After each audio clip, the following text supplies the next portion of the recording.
아동센터에서 버려진 한 아기에 대해서 신상 명세서를 작성하였습니다. 한번 들어보세요.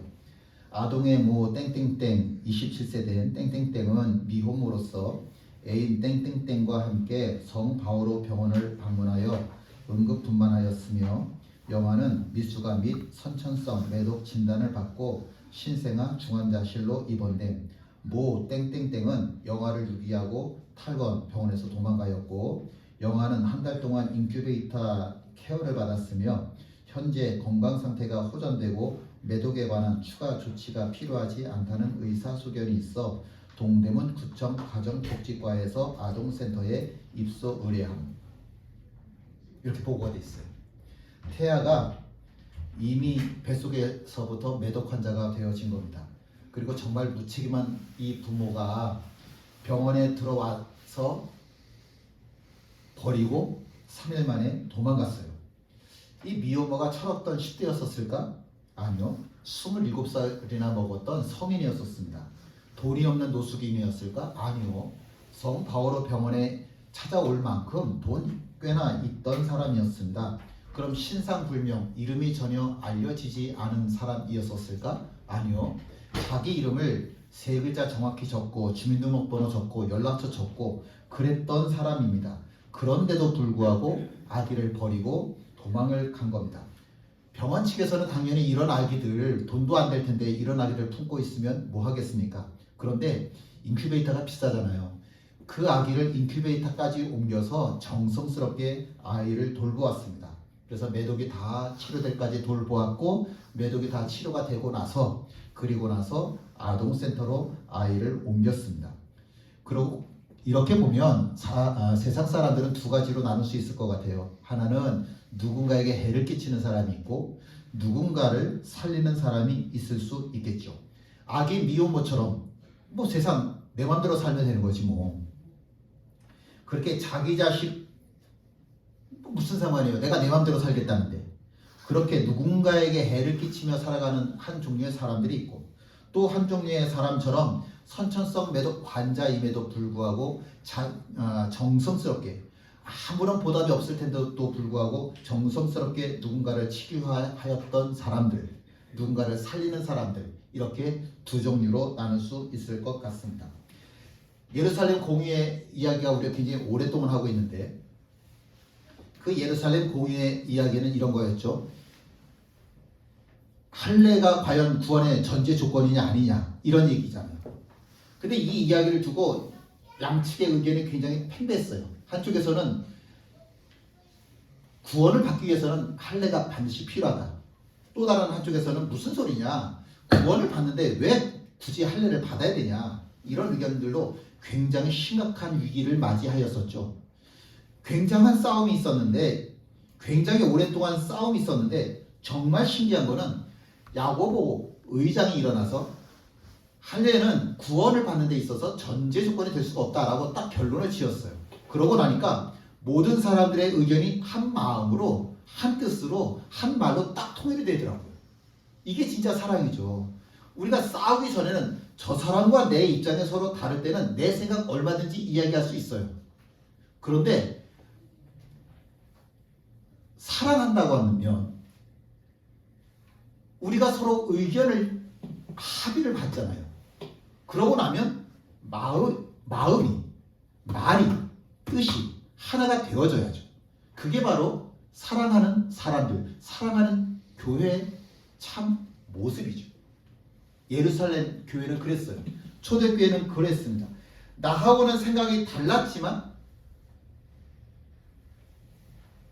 이것이 하나님의 뜻이구나 라고 하는 것을 인정하고 나서부터는 한마음 한뜻으로 모였습니다. 함께 있습니다. 이에 사도와 장로와 온 교회가 그 중에서 사람들을 택하여 바울과 바나바와 함께 안디옥으로 보내기를 결정하니 곧 형제 중에 인도자인 바사바라 하는 유다와 실라더라. 여기 보니까 사도와 장로와 온 교회라고 되어 있죠.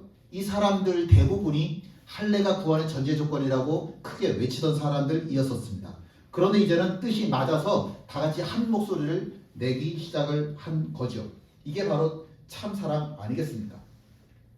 할례 문제가 심각했던 것은 안디옥 교회뿐만이 아니라 그 당시 흩어져 있던 모든 이방인들이 세운 교회들마다 다 똑같은 문제였었습니다. 할례 중요한 거지. 할례 중요한 거지. 이방 전체 지역으로 이 문제가 확산되고 있었던 상황이었습니다. 함께 있습니다. 들은즉 우리 가운데서 어떤 사람들이 우리의 지시도 없이 나가서 말로 너희를 괴롭게 하고 마음을 혼란하게 한다 하기로. 예루살렘 교회에 있다라고 하는 것이 뭐가 그렇게 대단하겠어요? 목사라고 하는 게 뭐가 그렇게 대단하겠어요? 장로라고 하는 게 뭐가 그렇게 대단하겠어요? 제가 형제교회 목사지 다른 교회 목사 아니잖아요. 그럼 제가 우리 교회에서만 제가 아는 척하면 되잖아요. 제가 우리 교회 안에서만 예 하나님의 말씀이다 그리고 얘기를 하면 되지. 제가 굳이 다른 교회 가서 제가 후배 목사님들 만나서 말이야 하나님의 뜻은 이런 거야 이러고 설교하 다닐 필요가 없잖아요. 제가 뭐라고 예루살렘 교회에 소속돼 있다라고 하는 게 뭐가 그렇게 대단해서 안디옥 교회까지 찾아가서 너희들 말이야 우리가 생각하는 대로 우리가 가르치는 대로 믿어야 되는 거야 그렇게 이야기할 이유가 전혀 없는 거죠. 이런 사람들의 행위를 지금 성경에는 뭐라고 써있냐면 괴롭게 하고 마음을 혼란하게 한다라고 기록하고 있습니다. 마음이라고 하는 말은 영혼, 목숨, 생명이라고 하는 뜻이에요. 그러니까 이 거짓 선지자들, 거짓 교사들, 성경에 보면 거짓 교사들이라고 하는 말이 자주 나오죠. 그 사람들이 하는 짓이 뭐였냐면 괴롭게 하고 마음을 혼란하게 하는 건데 이것은 영혼을 도적질한다 라고 하는 뜻입니다. 생명을 죽인다 라고 하는 뜻이에요. 그게 거짓 교사고 거짓 가르침의 내용인들입니다. 제가 예전에 여주에서 목회할 때 그때 저희 같은 지방에 있던 1년 제 후배인데 그분은 주일 설교 준비 안 하세요. 왜 안 하냐면 자기가 새벽에 이렇게 기도하다 보면 하나님이 직통 계시를 준대요. 그러면 그걸 가지고 설교를 한대요. 자기는 설교문을 써본 적이 없고 쓸 생각이 없대요.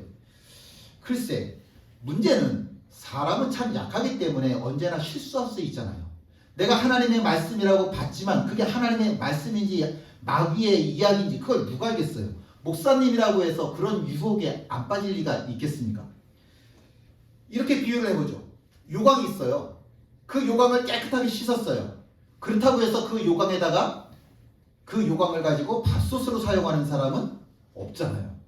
아이 무슨 소리야. 요강을 깨끗하게 씻었는데 아이 깨끗하게 씻었다고 생각하면 뭐 당신만 먹어라. 나는 절대로 거기 안 먹는다. 왜? 요강이니까. 요강에다 누가 이걸 밥솥으로 삼아서 밥을 먹을 수 있겠냐. 그래서 유대인 랍비들은 어떻게 한다고요? 성경을 볼 때 항상 최소한 3사람은 모여야 성경을 연구를 해요. 아무리 성경에 대해서 박식한 지혜를 가지고 있다 하더라도 실수할 수 있으니까 하나님의 말씀을 오해할 수 있으니까 최소한 3사람은 모여야 성경을 뭐라고 그래야 될까요? 성경에 대해서 연구를 합니다. 그래서 목사님들도 저희도 교육을 받을 때 항상 어떻게 교육을 받았냐면 설교 준비해라. 단 조건이 있다. 설교 준비를 마치면 반드시 주석 작업을 해라. 이미 수백 년 동안 내려왔던 2000년 동안 내려왔던 그러한 신학적인 내용들을 가지고 네가 설교한 게 맞는지 틀리는지 한번 검토해봐라. 주석이라고 하는 게 워낙 종류가 많은데 지금은 굉장히 종류가 많아졌습니다만은 제가 학교 다니면서 공부할 때는 제일 보수적인 게 풀빛이라고 하는 거예요. 정말 보수적이에요. 그리고 제일 진보적인 게 국제주석이라고 하는 게 있었어요. 그래서 이 두 가지를 같이 보내는 거예요. 그래서 정말 하나님의 말씀이 이쪽도 저쪽도 아닌 잘 가운데 세워질 수 있도록 사람의 마음에 사람의 기분에 치우치지 아니하도록 하나님의 말씀을 하나님의 말씀답게 연구해라. 저희는 그렇게 교육을 받았습니다. 또 당연히 그것이 맞다라고 생각을 합니다. 그래서 저는 지금도 하나님의 뜻은 이거야 계시는 말이야 이렇게 이야기하는 사람들은 늘 두렵습니다. 정말 두려워요. 왜냐하면 이런 사람들은 자기 뱃속에 있던 아기 아무렇지도 않게 버리는 그 처음에 말씀드렸던 그 생모처럼 정말 무책임한 사람들이기 때문에 그렇습니다. 매독에 걸린 아기를 불쌍히 여기는 사람도 있었고 또 매독에 걸렸다고 해서 그냥 내버리는 아이도 있었고 근데 그 아기가 자기를 돌봐주는 천사 같은 사람들을 만났기 때문인지 정말 건강하게 되살아날 수 있었습니다. 예루살렘 교회도 마찬가지예요. 안디옥 교회가 어렵다는 이야기를 듣고서는 그 교회에 바울, 바나바, 유다, 실라 이런 4명의 사람들을 다 보내서 그 교회를 평온을 지키도록 도와주었습니다. 예전에 화가 중에 자크 루이 다비드라고 하는 사람이 있었어요. 이 사람이 나폴레옹에 대해서 반대를 많이 했던 사람이었거든요. 근데 그러다 감옥에 갔어요. 나폴레옹에 반대를 했으니까 끌려갔겠죠. 그 감옥에 갔다가 나오고 나서는 갑자기 사람이 변해서 이 나폴레옹 예천자가 되었습니다. 그리고 우리가 다 잘 알고 있는 그림 하나를 그렸어요. 이 알렉산더 그림, 이걸 그렸어요. 보세요. 이 그림 잘 아시죠? 많이들 보셨을 텐데 알프스 산맥을 넘는 나폴레옹이라고 하는 제목입니다. 근데 여기서 보여지는 그림 중에서 어떤 것도 실제 나폴레옹하고 똑같이 일치하는 것은 하나도 없습니다. 사람들이 보면서 제일 감탄하는 부분이 2가지가 있을 텐데, 하나는 말이 뒷발만으로 이렇게 딱 서 있는 모습이 너무 대단하다는 거예요. 또 하나는 말이 저렇게 딱 서 있는데도 불구하고 그 나폴레옹이 균형을 잡고 있는 모습이 너무 영웅스러워 보인다는 거예요. 당연히 이렇게 사람 몸이 흔들려야 되는데 어쩜 저렇게 흔들리지도 않을까? 정말 나폴레옹은 영웅이구나. 알프스 산맥은 지금도 항상 만년설 아닙니까? 거기를 넘어간다라고 하는 게 굉장히 어려운 일일 텐데, 야, 나폴레옹은 저렇게 당당한 모습으로 알프스 산맥을 넘어가는구나, 그런 뜻에서 이런 그림을 그렸죠. 그런데 실제 내용은 이와 전혀 다르지요. 전혀 다릅니다. 알프스 산에는 산적들이 있어요. 그리고 알프스 선을 넘어가다 보면 이 오스트리아 군대가 복병이 되어서 숨어 있을 수 있으니까 그리고서는요, 자기 옷 다 벗어버리고 굉장히 검소한 사람, 시민의 모습으로 복장을 다 꾸며가지고 아주 조용히 산을 넘고 있었습니다. 그리고 그뿐만이 아니라 나폴레옹이 타고 있던 건 말이 아니에요. 당나귀였지. 노새였지. 노새를 타고 가지 말을 타고 간 게 아니거든요. 자기를 나폴레옹으로 누가 알아볼까봐 두려워서 아주 조용히 산을 넘어가기 때문에 말을 못 탔어요. 나귀를 타고 갔지. 그리고 또 사람들의 생각을 할 때, 이 나폴레옹이라고 하는 사람이 작고 통통한 사람이잖아요. 그런 사람을 넘고 알프스 산맥을 넘어가는 노새가 무슨 힘이 있어서 뒷발로 이렇게 설 수 있었겠냐? 사람들은 이 그림 전혀 믿지 않습니다. 혹시 보이시는지 모르겠는데 여기 빨간색으로 동그라미 쳤잖아요. 보나파르테라고 써 있습니다. 이게 뭐냐면 나폴레옹 이름이에요. 나폴레옹, 내가 지금 알프스 산맥을 넘는다, 그래서 이름을 딱 써놨는데 그 이름 옆에 바위에 또 이름들이 써 있어요. 무슨 이름이 써 있냐면 한니발 이름이 써 있습니다. 알프스 산맥을 넘어서 로마로 쳐들어갔던 한니발, 영웅 한니발. 내가 한니발하고 똑같은 사람이야, 나 그 정도 값어치 있는 사람이야, 이걸 주장하기 위해서 이 그림이 나오게 된 거죠. 나도 영웅이라는 거예요. 영웅이 되고 싶은 거예요. 그런데 수천, 수만, 수십만 명을 죽인 사람을 어떻게 영웅이라고 부를 수 있겠습니까? 영웅, 남자는 뭐 히어로라고 하기도 하고 여자는 히로인이라고 하기도 하죠. 그 영웅을 사전에서는 이렇게 얘기합니다. 위대하거나 용감한 행위 또는 우중한 자질로 인해 존경을 받는 사람이라고 이야기를 하는데, 보니까 영웅에 대해서는 조건이 몇 가지가 있더라고요. 하나는 항상 성실해야 돼요. 또 하나는 자기 사명을 잘 알아야 됩니다. 세 번째는 어떤 경우에도 흔들리지 않아야 됩니다. 네 번째는 새로운 길을 사람들에게 보여야 됩니다. 이것들이 영웅의 자질이라고 이야기를 하더라고요. 제가 인터넷에 보다가 깜짝 놀랐어요. 제목이 뭐라고 써 있었냐면, 이봐, 그 앞은 지옥이라고, 이런 제목이에요. 너무 궁금해서 이게 도대체 뭘까? 그래서 너무 궁금해서 봤어요. 그랬더니 이 사진이 있더라고요.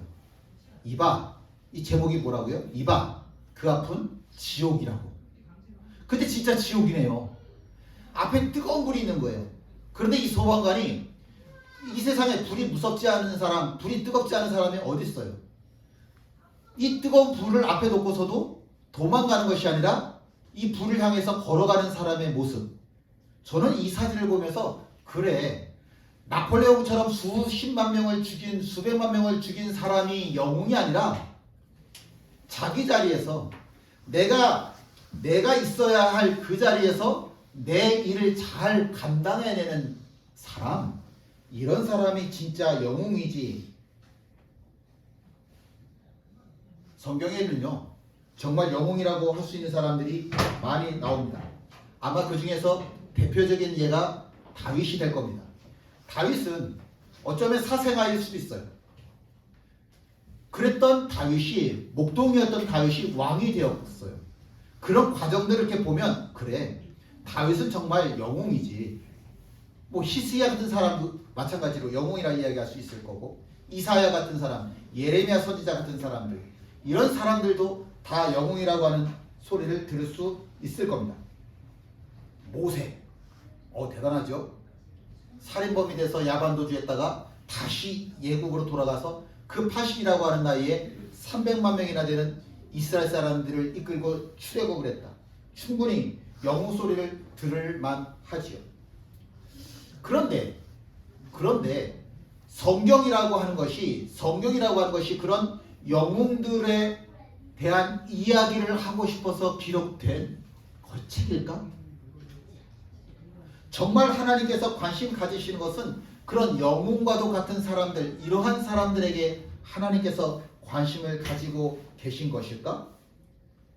저는 그렇지 않다고 생각합니다. 자기 자리를 소중하게 지키는 사람. 저는 사람 면전에 두고 이런 얘기해서 참 죄송한데, 제가 지난주에 최민수 지사님한테 이런 얘기를 했어요. 수요일날 예배 드리는 인원이 너무 없는 거예요. 그 예배 이제 박윤진 성도가 이제 수요일마다 반주를 했었는데, 이제 아이를 낳고 반주를 못하니까 혼자 기타를 치면서 1시간 동안 예배를 드리는데, 인도하는데 최민수 집사가 너무 안 된 거예요. 그래서 너무 힘들면 안 해도 돼 라고 이야기를 했어요.